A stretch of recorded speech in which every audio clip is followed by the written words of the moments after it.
ನಮಸ್ಕಾರ ವೀಕ್ಷಕರೇ, ನಾನು ನಿಮ್ಮ ದೀಪಕ್ ಕ್ಷೇತ್ರ. ಈ ವಾರದ ಇನ್ನೊಂದು ಹೊಸ ಸಂಚಿಕೆಯಲ್ಲಿ ನಿಮ್ಮೆಲ್ಲರಿಗೂ ಸ್ವಾಗತ ಬಯಸ್ತಾ ಇದ್ದೀನಿ. ಈ ವಾರ ಏನ್ ಮಾಡ್ತೀನಿ ಅನ್ಕೊಂಡಿದ್ದೀರಾ? ಬ್ರಾಹ್ಮಿನ್ ಸ್ಟೈಲಲ್ಲಿ ಮಾಡ್ತಕ್ಕಂಥ, ಅದುವೇ ದೇವಸ್ಥಾನದಲ್ಲಿ ಸಿಗುತ್ತಲ್ಲ ಆ ತರ ಗೊಜ್ಜು ಅವಲಕ್ಕಿ. ಈ ಗೊಜ್ಜು ಅವಲಕ್ಕಿ ಎಷ್ಟು ಬ್ಯೂಟಿಫುಲ್ ಆಗಿರುತ್ತೆ ಮತ್ತು ಮಾಡೋದಕ್ಕೆ ಎಷ್ಟು ಈಸಿ ಅನ್ನೋದನ್ನ ನೋಡೋಣ. ಅದಕ್ಕಿಂತ ಮುಂಚೆ ನೀವು ಇನ್ನೂ ನಮ್ಮ ಚಾನಲ್ನ ಸಬ್ಸ್ಕ್ರೈಬ್ ಮಾಡ್ಕೊಂಡಿಲ್ಲ, ಚಾನಲ್ ಸಬ್ಸ್ಕ್ರೈಬ್ ಮಾಡ್ಕೊಳ್ಳೋದು ಮರಿಬೇಡಿ. ಹಾಗೆ ಪಕ್ಕದಲ್ಲಿ ಇರ್ತಕ್ಕಂಥ ಬೆಲ್ ಐಕಾನ್ನ ಟ್ಯಾಪ್ ಮಾಡಿ ಕಾಮೆಂಟ್ ಮಾಡೋದನ್ನ ಮರಿಬೇಡಿ. ಸೊ ಹಾಗಾದ್ರೆ ಈ ವಿಡಿಯೋ ಹೇಗೆ ಮಾಡಬೇಕು ಅನ್ನೋದನ್ನ ನೋಡೋಣ.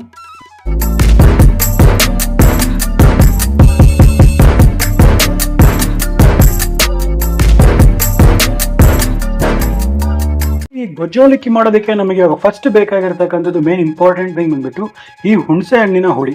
ಇದನ್ನ ಬಿಸಿನೀರಲ್ಲಿ ನೆನೆಸ್ಬಿಟ್ಟು ಈ ತರ ಪೇಸ್ಟ್ ಮಾಡ್ಕೊಂಡಿದ್ದೀನಿ. ಇದನ್ನ 1.5 ಟೇಬಲ್ ಸ್ಪೂನ್ ಅಷ್ಟು ಹಾಕೊಂತಾ ಇದ್ದೀನಿ. ಮತ್ತೆ ಒಂದು ಅರ್ಧ ಸ್ಪೂನ್ ಅಷ್ಟು ಅರಿಶಿಣ. ಮತ್ತೆ ಈಗ ಇದು one of the most important ingredient ಅಂತ ಹೇಳ್ಬೋದು. ಇದು ಬೆಲ್ಲ, ಪುಡಿ ಮಾಡಿರ್ತಕ್ಕಂಥ ಬೆಲ್ಲ. ಇದು 1 ಟೇಬಲ್ ಸ್ಪೂನ್ ಅಷ್ಟು ಬೆಲ್ಲ ಹಾಕೊಂತಾ ಇದ್ದೀನಿ. ಇದು 1 ಟೀ ಸ್ಪೂನ್ ಅಷ್ಟು ಸಾಂಬಾರ್ ಪೌಡರ್, ಮತ್ತೆ 2 ಟೇಬಲ್ ಸ್ಪೂನ್ ಅಷ್ಟು ಪುಳಿಯೋಗರೆ ಪೌಡರ್. ಸೊ ನೆನಪಿರ್ಲಿ, 1.5 ಪಾವು ಅವಲಕ್ಕಿ ತಗೊಂಡ್ರೆ ನಾನು 1 ಪಾವ್ನಷ್ಟು ನೀರು ತಗೊಂತಾ ಇದ್ದೀನಿ. ಅಂದ್ರೆ ಇದು 1.5 ಪಾವ್ನಷ್ಟು ಅವಲಕ್ಕಿ ತಗೊಂಡ್ರೆ ಇದರಲ್ಲೇ 1 ಗ್ಲಾಸ್ನಷ್ಟು ನೀರು ತಗೊಂತಾ ಇದ್ದೀನಿ. ಇದರಲ್ಲಿ 1 ಕಪ್ನಷ್ಟು ನೀರು ಹಾಕ್ತಾ ಇದ್ದೀನಿ. ಇದನ್ನ ಚೆನ್ನಾಗಿ ಲಂಪ್ಸ್ ಇಲ್ದಿರ ಚೆನ್ನಾಗಿ ಇದನ್ನ ಮಿಕ್ಸ್ ಮಾಡ್ಕೊಳ್ಳೋಣ. ಈಗ ಇದರಲ್ಲಿ ನಾವು ಮಾಡಿರ್ತಕ್ಕಂಥ ಪುಳಿಯೋಗರೆ ಪುಡಿಯಲ್ಲೇ ನಿಮ್ಗೆ ಎಲ್ಲ ರೀತಿಯ ಉಪ್ಪು ಎಲ್ಲ ಇರುತ್ತೆ. ನೀವು ಉಪ್ಪನ್ನ ನೋಡ್ಕೊಂಡು ನೀವು ಹಾಕಿ ನೋಡಿ. ಇವಾಗ ಇದಕ್ಕೆ ರುಚಿಗೆ ತಕ್ಕಷ್ಟು ಉಪ್ಪು ಹಾಕೊಂತ ಇದೀನಿ. ಇದನ್ನ ಚೆನ್ನಾಗಿ ಒಂದ್ಸತಿ ಮಿಕ್ಸ್ ಮಾಡ್ಕೊಳ್ಳಿ. ಸೊ ಇವಾಗ ಇದನ್ನ ಹೀಗೆ ಪಕ್ಕಕ್ಕೆ ಇಡೋಣ. ನೋಡಿ, ನಾನು ಈ ಅವಲಕ್ಕಿನ ಈ ಒಂದು ಪಾವಿನ ಅಳತೆಯಲ್ಲಿ ತಗೊಂಡಿದ್ದೀನಿ. ಈ ಪಾವಲ್ಲಿ ನಾನು 1.5 ಪಾವಿನಷ್ಟು ಅವಲಕ್ಕಿ ತಗೊಂಡಿದ್ದೀನಿ. ಈ ಅವಲಕ್ಕಿನ ನಾವು ಮಿಕ್ಸಿಯಲ್ಲಿ ಸಣ್ಣಗೆ ತರ್ತರಿಯಾಗಿ ರುಬ್ಕೋಬೇಕಾಗುತ್ತೆ. ತುಂಬಾ ನುಣ್ಣಗೂ ಮಾಡಬಾರ್ದು, ತುಂಬಾ ಕೋರ್ಸಾಗೂ ಮಾಡಬಹುದು. ಈಗ ನಾನು ಈ ಅವಲಕ್ಕಿನ ಈ ಮಿಕ್ಸಿ ಜಾರಲ್ಲಿ ಹಾಕೊಂತ ಇದ್ದೀನಿ. ಎಲ್ಲ ಒಟ್ಟಿಗೆ ಹಾಕ್ತಾ ಇಲ್ಲ, ಅರ್ಧ ಹಾಕ್ತಾ ಇದ್ದೀನಿ.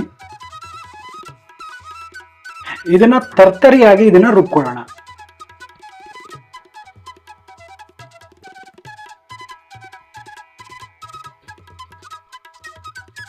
ನೋಡಿ, ಇವಾಗ ಈ ಅವಲಕ್ಕಿ ಈ ತರ ತರ್ತರಿ, ಇಷ್ಟು ತರ್ತರಿ ಆಗಿದ್ರೆ ಸಾಕು. ತುಂಬಾ ಫೈನು ಆಗಿರಬಾರ್ದು, ತುಂಬಾ ಕೋರ್ಸು ಆಗಿರ್ಬೋದು. ಇಷ್ಟು ಒಂಥರ ರವೆ ಕನ್ಸಿಸ್ಟೆನ್ಸಿ ಇದ್ರೆ ಸಾಕಾಗುತ್ತೆ. ಸೊ ಈಗ ಈ ಪುಡಿ ಮಾಡಿರ್ತಕ್ಕಂಥ ಅವಲಕ್ಕಿನ ಈ ನೀರಿನ ಮಿಶ್ರಣದಲ್ಲಿ ಹಾಕೋಣ. ಇದನ್ನ ಹಾಕಿ ಇದನ್ನ ಚೆನ್ನಾಗಿ ಒಂದ್ಸತಿ ನೀರಲ್ಲಿ ಮಿಕ್ಸ್ ಮಾಡೋಣ.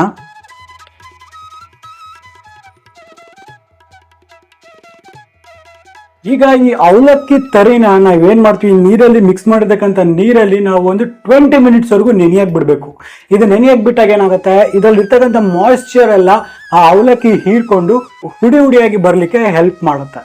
ಸೊ ಹಾಗಾಗಿ ಇದನ್ನ ಒಂದು 20 ಮಿನಿಟ್ಸ್ ವರೆಗೂ ಇದನ್ನ ನಾವು ಸೋಕ್ ಮಾಡಿಬಿಟ್ಟು ಇದನ್ನ ಅದೇ ರೀತಿ ರೆಸ್ಟ್ ಮಾಡಬೇಕಾಗತ್ತೆ.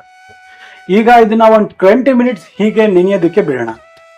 ನೋಡಿ, ಈಗ ಒಂದು 15 ನಿಮಿಷ ಆಗಿದೆ. ಈ 15 ನಿಮಿಷ ಆದ ನಂತರ ಈ ಅವಲಕ್ಕಿ ನೀರನ್ನೆಲ್ಲ ಚೆನ್ನಾಗಿ ಹೀರ್ಕೊಂಡು ಎಷ್ಟು ಪುಡಿಯಾಗಿ ಎಷ್ಟು ಉದುರಾಗಿ ಬರ್ತಾ ಇದೆ. ಸೊ ಇದು ಕರೆಕ್ಟ್ ಆಗಿ ಕನ್ಸಿಸ್ಟೆನ್ಸಿ ನಮಗೆ ಬಂದಿದೆ ಅಂದ್ಬಿಟ್ಟು ಅರ್ಥ. ಅಂದ್ಬಿಟ್ಟು ಇದನ್ನ ಪಕ್ಕಕ್ಕೆ ಇಟ್ಕೊಳ್ಳೋಣ.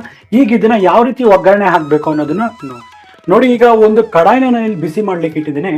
ಸೊ ಇದರಲ್ಲಿ ನಾನು ಹೀಗೆ ಒಂದು 3 ರಿಂದ 4 ಟೇಬಲ್ ಸ್ಪೂನ್ ಒಗ್ಗರಣೆಗೆ ಎಷ್ಟು ಬೇಕೋ ಅಷ್ಟು ಎಣ್ಣೆನ ಹಾಕೊಂತಾ ಇದ್ದೀನಿ. ಸೊ ಹಾಗಾಗಿ ಒಂದು 4 ಟೇಬಲ್ ಸ್ಪೂನ್ ಎಣ್ಣೆ ಹಾಕೊಂತಾ ಇದ್ದೀನಿ. ನೋಡಿ, ಎಣ್ಣೆ ಚೆನ್ನಾಗಿ ಕಾದಿದೆ. ಇದರಲ್ಲಿ 1 ಟೇಬಲ್ ಸ್ಪೂನ್ ಅಷ್ಟು ಕಡಲೆ ಬೀಜ. ಇದು ಚೆನ್ನಾಗಿ ಕ್ರಿಸ್ಪ್ ಆಗೋವರೆಗೂ ಇದನ್ನ ಚೆನ್ನಾಗಿ ಹುರ್ಕೊಳ್ಳೋಣ.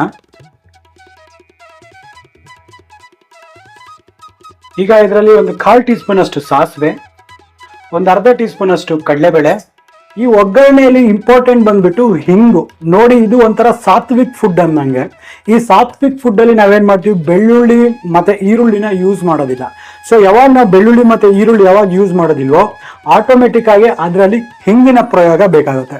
ಸೊ ಅದಕ್ಕಾಗಿ one of the most important ingredient ಬಂದ್ಬಿಟ್ಟು ಹಿಂಗಾಗುತ್ತೆ. ಇದನ್ನ ಒಂದು 1/4 ಟೀ ಸ್ಪೂನ್ ಅಷ್ಟು ಹಿಂಗನ್ನ ನಾನು ಇದರಲ್ಲಿ ಯೂಸ್ ಮಾಡ್ತಾ ಇದ್ದೀನಿ. ಮತ್ತೆ ತುಂಬಾ ಇಂಪಾರ್ಟೆಂಟ್ ಆಗಿರ್ತಕ್ಕಂಥದ್ದು ಒಂದು 3 ರಿಂದ 4 ಚಿಟಿಕೆ ಅಷ್ಟು ಹಿಂಗು. ಇದು ತುಂಬಾ ಇಂಪಾರ್ಟೆಂಟ್. ಇದನ್ನೆಲ್ಲ ಹಾಕ್ಬಿಟ್ಟು ಇದನ್ನ ಇನ್ನೊಂದ್ಸತಿ ಕ್ಲೀನಾಗಿ ಚಿಟಪಟ ಅನ್ನೋವರೆಗೂ ಇದನ್ನ ಕ್ಲೀನಾಗಿ ಫ್ರೈ ಮಾಡ್ಕೊಳ್ತಾ ಇದ್ದೀನಿ. ನೋಡಿ, ಇದರಲ್ಲಿ ಈಗ ಒಂದು 3 ಎಸಳಷ್ಟು ಕರಿಬೇವಿನ ಸೊಪ್ಪನ್ನು ಹಾಕ್ತಿದ್ದೀನಿ. ಒಂದು 3 ಒಣಮೆಣಸಿನ್ಕಾಯಿ ಹಾಕ್ತಾ ಇದ್ದೀನಿ. ಸೊ ನೆನಪಿರ್ಲಿ, ಇದರಲ್ಲಿ ಜಾಸ್ತಿ ಕ್ರಿಸ್ಪಿನೆಸ್ ನ ಯೂಸ್ ಮಾಡಕ್ ಹೋಗ್ಬಾರ್ದು. ಸೊ ಕಡಲೆಬೇಳೆ ಆಟೋಮೆಟಿಕ್ ಆಗಿರುತ್ತೆ. ಸೊ ಇದು ಸ್ವಲ್ಪ ಫ್ಲೇವರ್ ಎನ್ಹಾನ್ಸ್ ಮಾಡೋದಕ್ಕೆ ನಾನು ಇದ್ರಲ್ಲಿ ಸ್ವಲ್ಪ ಗೋಡಂಬಿನ ಹಾಕೊಂಡಿನಿ. ಅದು limited, 1 table spoon is more than enough for that. ಹಾಗೆ 1 ರಿಂದ 1.5 ಟೇಬಲ್ ಸ್ಪೂನ್ ಅಷ್ಟು ಗೋಡಂಬಿನ ಹಾಕೊಂತ ಇದ್ದೀನಿ. ಮತ್ತೆ ಇದರಲ್ಲಿ 1 ಸ್ಪೂನ್ ಅಷ್ಟು ಬಿಳಿ ಎಳ್ಳನ್ನ ಹಾಕ್ತಾ ಇದ್ದೀನಿ. ಇದನ್ನೆಲ್ಲವನ್ನ ಹಾಕ್ಬಿಟ್ಟು ಚೆನ್ನಾಗಿ ಈ ಒಗ್ಗರಣೆನ ಹುರ್ಕೊಳ್ಳೋಣ.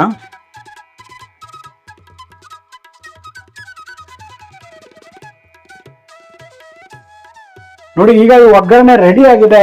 ಸೊ ಈ ಟೈಮಲ್ಲಿ ಫ್ಲೇಮ್ ನ ಕಟ್ ಆಫ್ ಮಾಡೋಣ. ನಾವೇನಾಗ್ಲೇ ನೆನೆಸಿದ್ವಿ ಅವಲಕ್ಕಿನ, ಈ ಅವಲಕ್ಕಿನ ಇದ್ರಲ್ಲಿ ಹಾಕೊಳ್ಳೋಣ.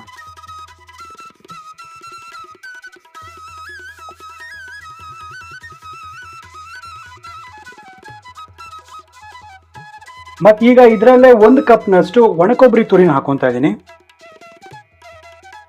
ಈಗ ಇದನ್ನ ಚೆನ್ನಾಗಿ ಮಿಕ್ಸ್ ಮಾಡ್ಕೊಳ್ಳೋಣ.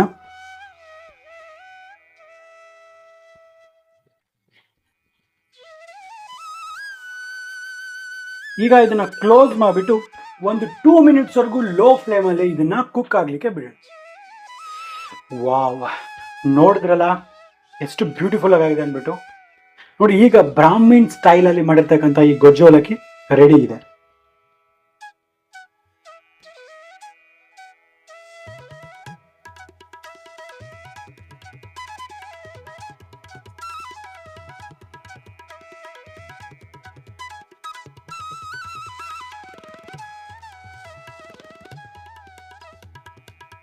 ಹಾಗಾದ್ರೆ ನೋಡಿದ್ರಲ್ಲ ವೀಕ್ಷಕರೇ, ಈ ಬ್ರಾಹ್ಮಣರ ಶೈಲಿಯಲ್ಲಿ ಮಾಡ್ತಕ್ಕಂಥ ಗೊಜ್ಜು ಅವಲಕ್ಕಿ ಹೇಗೆ ಮಾಡೋದು ಅಂದ್ಬಿಟ್ಟು ಎಷ್ಟು ಈಸಿ ಇರುತ್ತೆ ಅಲ್ವಾ. ನಾನು ಗ್ಯಾರಂಟಿ ಕೊಡ್ತೀನಿ, ಈ ಮೆಥಡ್ ಅಲ್ಲಿ ಮಾಡಿ ನೋಡಿ, ನೀವು ಡೆಫಿನೆಟ್ ಆಗಿ ಇಷ್ಟಪಡ್ತೀರಾ. ನಿಮ್ಮ ಫ್ಯಾಮಿಲಿಯವರು ಕೂಡ ನೋಡ್ಬಿಟ್ಟು ಡೆಫಿನೆಟ್ ಆಗಿ ಆಶ್ಚರ್ಯ ಬೀಳ್ತಾರೆ. ಹಾಗಾದ್ರೆ ನನಗೆ ಅನ್ಸುತ್ತೆ ನಿಮ್ಗೆ ವಿಡಿಯೋ ಇಷ್ಟ ಆಗಿದೆ ಅಂದ್ಬಿಟ್ಟು. ಇಷ್ಟ ಆಗಿದ್ರೆ ನಮ್ಮ ಚಾನಲ್ನ ಸಬ್ಸ್ಕ್ರೈಬ್ ಮತ್ತೆ ಲೈಕ್ ಮಾಡೋದನ್ನ ಮರಿಬೇಡಿ. ಪಕ್ಕದಲ್ಲಿ ಇರ್ತಕ್ಕಂಥ ಬೆಲ್ ಐಕನ್ನ ಟ್ಯಾಪ್ ಮಾಡಿ ನೋಟಿಫಿಕೇಶನ್ಸ್ನ ಆನ್ ಮಾಡಿ. ನಾವು ಮಾಡ್ತಕ್ಕಂಥ ಎಲ್ಲ ಅಪ್ಡೇಟ್ಸ್ ನಿಮಗೆ ಬರ್ತಾ ಇರುತ್ತೆ. ಸೊ ಹಾಗಾದ್ರೆ ಮುಂದಿನ ವಾರ ಇನ್ನೊಂದು ಹೊಸ ಸಂಚಿಕೆಯಲ್ಲಿ ಮುಂದೆ ಹಾಜರಿರ್ತೀನಿ. ಅಲ್ಲಿವರೆಗೂ ನಾನು ನಿಮ್ಮ Deepak Kshatriya, signing off and Jai Hind, Jai Karnataka.